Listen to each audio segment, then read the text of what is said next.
Welkom by ons gids oor bestuur van betaalsiklisse en periodes met behulp van Sagebesinis Cloud Payroll.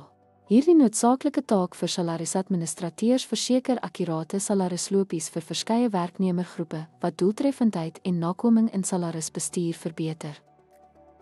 Stap 1: Stel betaalsiklisse op. Gaan na die maatskappykiesluis en kies bestuur betaalperiodes. Jy sal die siklusbesonderhede oortjie sien, waar jy siklisse soos maandeliks of weekliks definieer.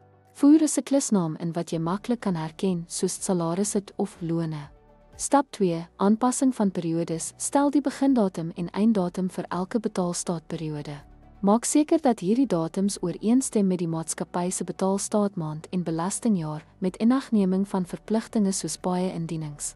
Stap 3: Sluiting of oordrag van siklisse. Aan die einde van elke periode besluit om voort te gaan na die volgende of die siklus te beëindig indien onnodig. Om sekere werknemers van belastingsertifikate of WIF uit te sluit, pas die siklusinstellings aan. Deur betaalsiklisse en periodes effektief te bestuur, verseker salarisadministrateurs voldoening en tydige salarisverwerking.